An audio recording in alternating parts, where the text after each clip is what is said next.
A killer is on the run after a Sunday morning double murder. Portsmouth police say 28-year-old Carlos Cordova and 22-year-old Carlos Castro Murillo were killed in the shooting.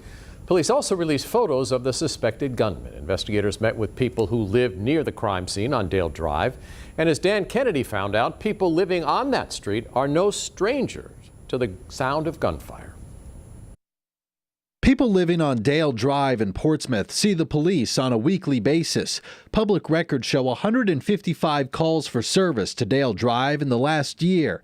That includes 31 various calls for assault and a dozen calls for shots fired. No, I know a lot of people that got killed in that court over there. The sound of gunfire is nothing new to people here. Records show 19 people shot on Dale Drive since 2019. 4 of those became murders.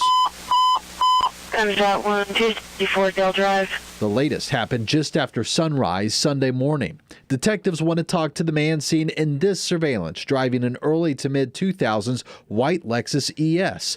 The car pulled into the parking lot at 6:08 in the morning and left an hour and a half later, right as police got the call about the shooting. Today, police were back on Dale Drive for a reset walk, and if history is any indication, they'll be back again any day. Dan Kennedy, 13 News Now. And as Dan mentioned, police held a reset walk on Dale Drive this afternoon following the latest double homicide. That's where Angelique Airtalk is live now at the Portsmouth Police Headquarters after speaking with neighbors. And Angelique, what did those neighbors have to say?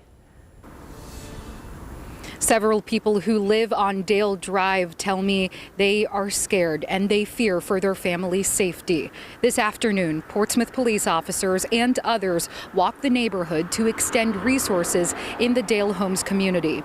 Investigators say 22-year-old Carlos Castro Murillo and 28-year-old Carlos Cordova died following a shooting in that area Sunday morning.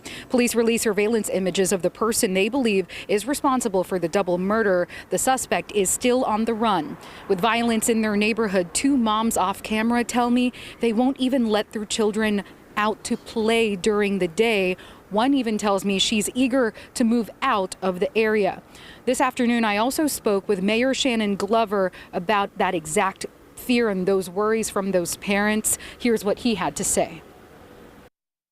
Unequivocally, that is unacceptable.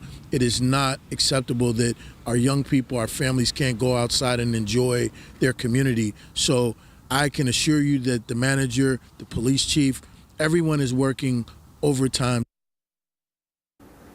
Glover also says there are multiple ongoing initiatives and partnerships meant to combat the crime. Live in Portsmouth, Angelique Airtalk, 13 News Now. All right, Angelique, thank you. Detectives say they are also looking for 27-year-old Akia Faison. She's a person of interest in connection to the Dale Drive double homicide. Faison is also wanted out of Henrico County for separate charges.